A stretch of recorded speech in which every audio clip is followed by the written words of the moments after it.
অবিহনে শিক্ষা হ'ব নোৱাৰে। গতিকে গুৰুৰ ওচৰত প্ৰশিক্ষণ ল'বই লাগিব। মোৰ অৱস্থাটো আমাৰ ব্যৱস্থাটো আপোনালোকে বুজিবলৈ যত্ন কৰিব। আমি প্ৰশিক্ষণ দিম।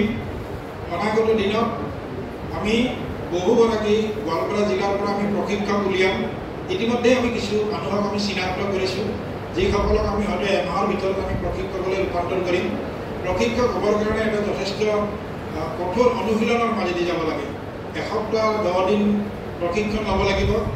তাৰপিছত যেতিয়া তেওঁলোক এটা স্তৰলৈ উন্নীত হ'ব, তাৰপিছত তেওঁলোকৰ ৰাজ্যিক ভিত্তিত পৰীক্ষা অনুষ্ঠিত হ'ব।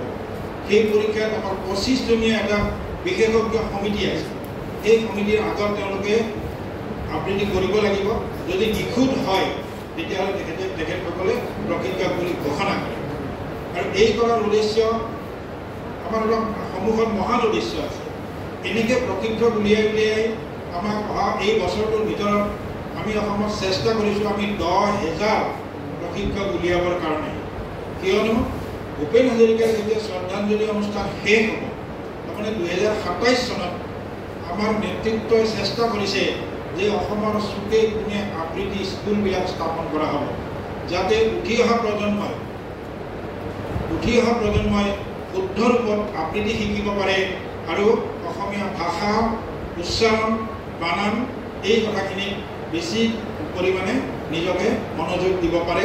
সেইটো লক্ষ্য আগত ৰাখি পেলাই এইটো একধৰণে যদি আপোনালোকে ভাবে যে এইটো ভাষাৰ উন্নতিৰ সভা বুলিও ক'ব পাৰে।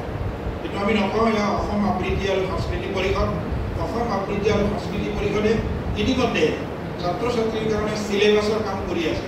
বিভিন্ন ভাষাত হ'ব। ইতিমধ্যে কাম বহুত আগবাঢ়িছে, কিন্তু এতিয়াও ঘোষণা কৰিব হোৱা নাই।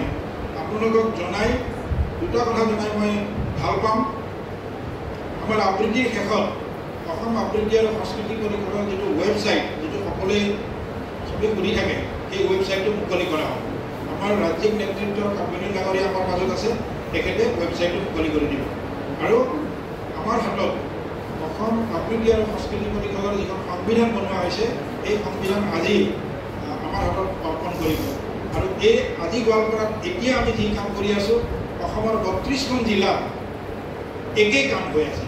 এই 9:30 বজাত পতাকা উত্তোলন হ'ল, এতিয়া সভা হৈ আছে। আমি 11:15 পৰা আমি অলপ সময় আমি মৌন হৈ থাকিম, আমাৰ এৰেঞ্জমেণ্ট কৰিম। আৰু ঠিক 11:31 আমি আবৃত্তি কৰিম। আবৃত্তি কৰাৰ পিছত আমাৰ আৰু 15 মিনিটৰ এটা কাৰ্যসূচী থাকিব। সেই কাৰ্যসূচীৰ পিছতে আজি আমাৰ যৱনিকা পৰিব।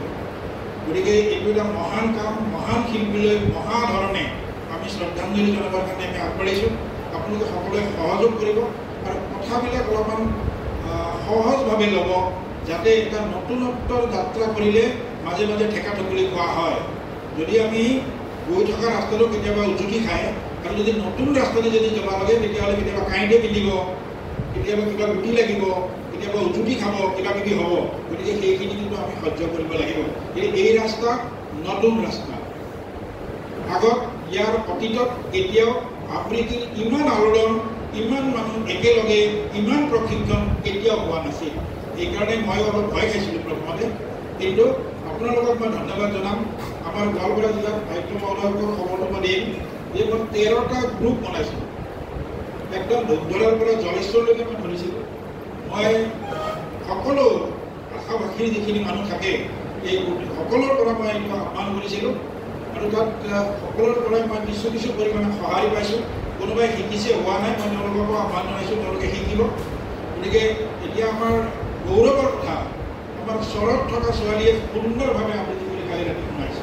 চৰৰ পৰা ছোৱালী আহিছে আবৃত্তি কৰিবৰ কাৰণে। আমাৰ ইয়াত আপোনালোকে এটা কথা মন কৰিছে, আমি আমাৰ প্ৰশিক্ষকসকলক চাওকচোন কেনেকুৱা লাগে।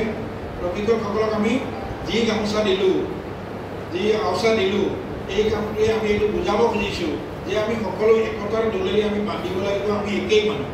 আমি ইয়াতে বড়োৰ আৰ্মায়ো আছে, ৰাভাৰ পাজাৰো আছে, অসমীয়া গামোচাও আছে, ৰাজবংশী আওচাও আছে, গাৰোৰ গামোচাও আছে। তাৰমানে আমি সকলো এক। আমি ভাবিছিলোঁ ড্ৰেছ কৰিম বুলি ক'লে, কিন্তু ড্ৰেছ কৰোঁতে আমাৰ সময় হাতত বহুত কম। আমি প্ৰথমতে নেটৱৰ্কৰ কাৰণে আমাৰ অসুবিধা হ'ল।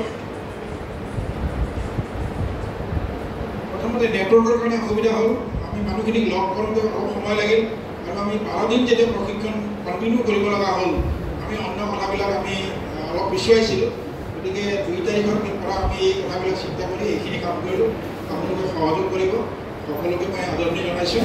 আৰু আমাৰ সকলোকে শ্ৰদ্ধাৰ জিলাৰ আয়ুক্ত মহোদয় আমাক বেছি ব্যৱসায় কৰিবৰ কাৰণে অনুৰোধ জনাইছোঁ।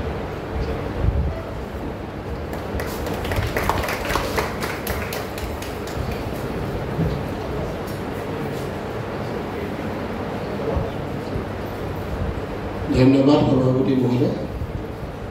আজিৰ